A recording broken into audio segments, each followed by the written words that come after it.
Hi and welcome to Bold Baking Basics. This is where we go back and get stuck into the fundamentals of baking. These videos are about getting you to bake with confidence, anytime, anywhere.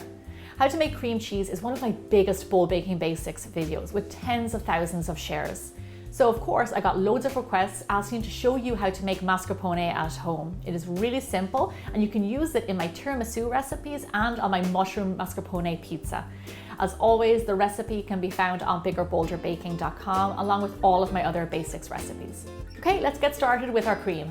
So the star of the show here is cream. That's what makes this so yummy. Now you can use any type of cream that you like, a table cream, a pouring cream, single cream, double cream, whatever you have.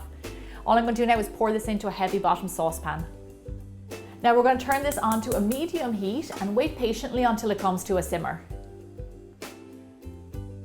So once your cream comes to a simmer, I have some fresh lemon juice here. You can also use vinegar, but I like to use lemon juice because it doesn't taste as strong. I'm going to add that in, and then with a hand whisk, just whisk it all together.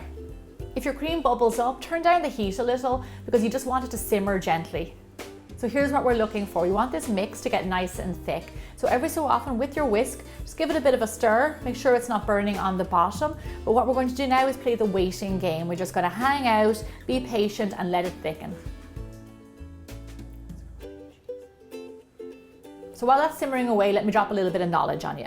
The difference between cream cheese and mascarpone cheese is the fact that cream cheese is made with milk and it's curdled, and mascarpone is made with cream and it's not curdled. So they're kind of similar, but they're different at the same time. Both are equally yummy.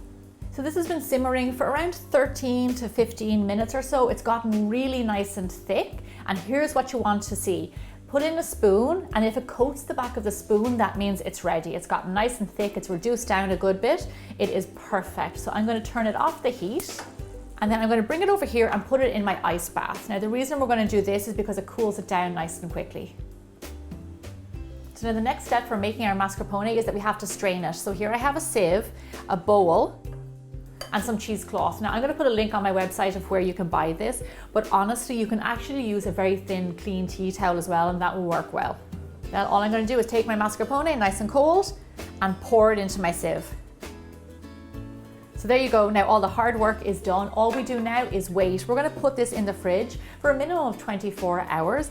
Let it hang, let the liquid separate a little bit, and for it to get nice and thick. Okay, so fast forward 24 hours and here we have a lovely finished mascarpone cheese. So check this out. If you look in the bowl, there's a little bit of liquid that's separated. That is exactly what you want. It's only a few tablespoons. If you want, you can use this in bread making, curries, marinating meat, whatever you like. In the cheesecloth, we have our mascarpone. Look at how beautiful that is and creamy. Now you just want to make sure that there's no liquid left in there. And then we're going to transfer this into a bowl.